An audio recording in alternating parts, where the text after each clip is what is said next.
মেয়ে বিয়ে দেওয়ার আগে অবশ্যই খুব ভালোভাবে খোঁজ নিয়ে দেখবেন যে ছেলের বাবা মায়ের সম্পর্কটা কেমন ছিল।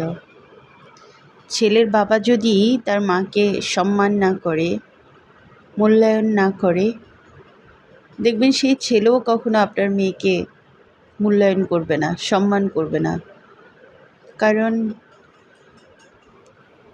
আসলে মানুষ ঠিকই বলে, রক্ত রক্ত থেকেই আসে, এটাই বাস্তবতা। ওই ছেলে ওই ফ্যামিলিতে যখন বড় হয় তখন সে ওগুলো দেখতে দেখতেই বড় হয়, যে তার বাবা কখনো তার মাকে সম্মান করেনি, তার বাবা কখনো তার সন্তানদের প্রতি কোনো দায়িত্ব পালন করেনি, মাকে মূল্যায়ন করেনি, তার বাবার চারিত্রিক দিক কেমন, এগুলো দেখে যখন বড় হয় তখন ওই ছেলে ওগুলোই শেখে। সেও কখনো তার বউকে মূল্যায়ন করবে না, সেও সবসময় তার সন্তানকে, বউকে অবহেলা করবে।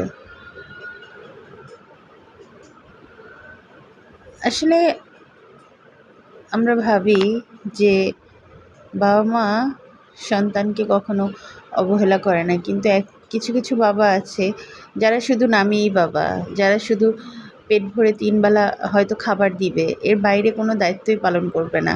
বলবে সব দায়িত্ব তো মায়ের। কারণ সে তো তার মায়ের সাথে কি হয়েছে ওটা দেখেই সে অভ্যস্ত। সে মনে করে যে অন্য সব দায়িত্ব হচ্ছে মায়ের। সে সন্তান লালন পালনের ক্ষেত্রেও তার স্ত্রীকে কখনো সাহায্য করবে না। আসলে একটা মেয়েকে বিয়ে দেওয়ার আগে অবশ্যই এগুলো ভালো করে খোঁজ করে নেওয়া উচিত।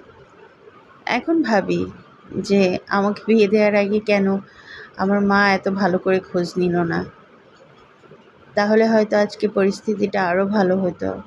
আসলে মানুষের জীবনে টাকা পয়সাই সব না। টাকা দিয়ে মানুষ কি করে? আমার হাজব্যান্ডেরও হয়তো বা টাকা আছে, কিন্তু যার টাকা তারই হয়। কারণ সব হাজব্যান্ড তো আর ওয়াইফকে নিজের ভাবে না। কিছু কিছু হাজব্যান্ড আছে যারা ওয়াইফকে খাওয়ানোর খোটাও 1000 বার দিবে। তারা মনে করবে যে খাওয়াচ্ছি এটাই তো বেশি, মানে এটা যে তার দায়িত্ব, কর্তব্য, এগুলো তার মাথায় ঢুকবে না। তো মানুষ সিচুয়েশনে না পড়লে কোনো কিছু বুঝে না। আসলেই এখন বুঝি। কারণ আমি যখন মাস্টার্স করি তখন বিয়ে হয়েছে, মাস্টার্স শেষ করেছি। আমার আমার নিজেরও উচিত ছিল একটু খোঁজ খবর নেওয়া, কারণ যথেষ্ট ম্যাচিউর ছিলাম আমি।